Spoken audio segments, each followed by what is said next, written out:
इंसानी जिस्म है ना एक हैरान अंगेज और पेचीदा मशीन। इसे समझने का सबसे अच्छा तरीका ये है कि हम इसे एक टीम की तरह देखें। तो आइए आज जिस्म के इन 10 बड़े निज़ामों का जायजा लेते हैं और देखते हैं कि ये सब मिलकर कैसे काम करते हैं। जरा सोचिए तो, अरबों खलिए और आज़ा सब एक साथ एक मुनज़्ज़म तरीके से काम कर रहे हैं ताकि हम अपनी रोज़मर्रा की ज़िंदगी गुजार सकें। ये एक ऐसी मशीन है जो ना सिर्फ खुद चलती है बल्कि अपनी मरम्मत भी खुद ही करती है। तो इस नाकाबिले यकीन हद तक पेचीदा नेटवर्क को कौन चलाता है? जवाब है 10 बड़े निज़ाम। यही वो 10 खिलाड़ी हैं जो हमारी ज़िंदगी की इस टीम को बनाते हैं। तो ये हैं वो 10 निज़ाम: ढांचा, उज़लात, दौरान खून, आसाब, गुदूद, लिम्फेटिक, तनफ़ुस, इन्हिज़ाम, पेशाब और तौलीदी निज़ाम। इनमें से हर एक का अपना एक ख़ास किरदार है, लेकिन असल कमाल ये है कि कोई भी अकेले काम नहीं कर सकता। चले इस मशीन के पुर्जे खोलकर देखते हैं। सबसे पहले हम इन निज़ामों की बात करेंगे जो जिस्म की बुनियाद यानी इसका इंफ्रास्ट्रक्चर बनाते हैं। समझें कि ये मशीन का फ्रेमवर्क, इंजन, हाईवेज और वायरिंग है। हर मशीन को एक फ्रेम की ज़रूरत होती है, ठीक है? हमारे जिस्म में ये काम ढांचे का निज़ाम करता है।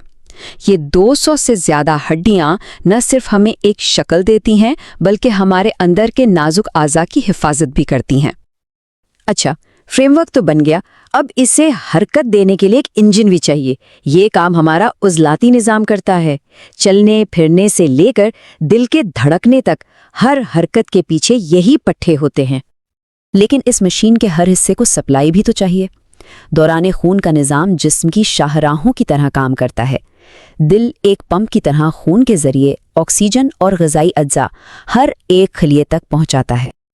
और आखिर में इस पूरे इंफ्रास्ट्रक्चर को कंट्रोल करने के लिए एक वायरिंग सिस्टम भी है।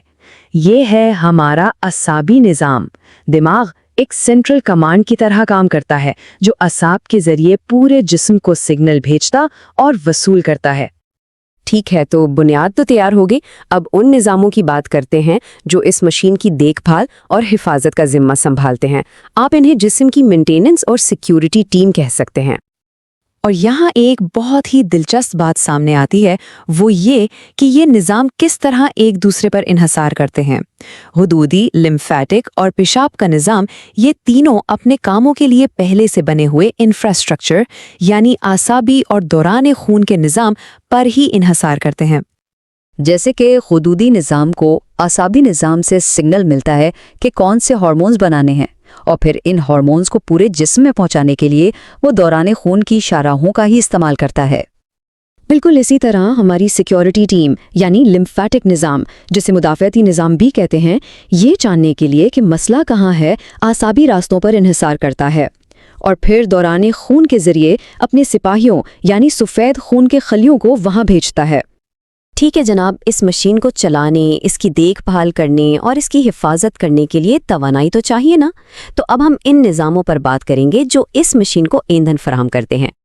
जिस्म को तवानाई 2 अहम ज़राए से मिलती है, हवा और खुराक। निज़ाम तनफ़ुस हवा से वो ऑक्सीजन निकालता है जो हमारे खलियों के लिए बेहद ज़रूरी है, जबकि निज़ाम इन्हिज़ाम खुराक को तोड़कर वो तवानाई फराहम करता है जिससे हमारे जिस्म के सारे काम चलते हैं। और निज़ाम एहनिज़ाम कितना पेचीदा है, इसका अंदाज़ा इस बात से लगाया जा सकता है कि अगर इसे सीधा किया जाए तो ये तकरीबन 30 फुट लंबा होता है। ये सब हमारे जिस्म के अंदर इंतहाई मुनज़्ज़म तरीके से समाया हुआ है। अब हम आखिरी निज़ाम की तरफ बढ़ते हैं। ये वो निज़ाम है जो इस पूरी मशीन का नुक्ता आगाज़ है। ये वो असल ब्लूप्रिंट है जहाँ से हर चीज़ की शुरुआत होती है। तो अहम नुक्ता ये है कि हमने जिन 9 निज़ामों की बात की वो सब के सब एक ही जगह से शुरू होते हैं और वो है तौलीदी निज़ाम। यही वो निज़ाम है जो ज़िंदगी की तख्लीक का ज़िम्मेदार है। तो आखिर में हम ये देखते हैं कि ये तमाम 10 निज़ाम एक दूसरे के साथ मुकम्मल हम आहंगी में काम करते हैं। जब ये सेहतमंद हो और एक टीम की तरह काम करें, तभी हमारी मजमूई सेहत और तंदुरुस्ती यकीनी बनती है। ये वाकई एक नाकाबिले यकीन टीम वर्क है। ये सब जानने के बाद एक सवाल जहन में आता है, जब 10 निज़ाम ایک ساتھ اتنی ہم آہنگی سے کام کر رہے ہوں تو انسانی جسم کا سب سے حیرت انگیز، سب سے ناقابل یقین کام آخر ہے کیا؟ اس پر سوچیے گا ضرور۔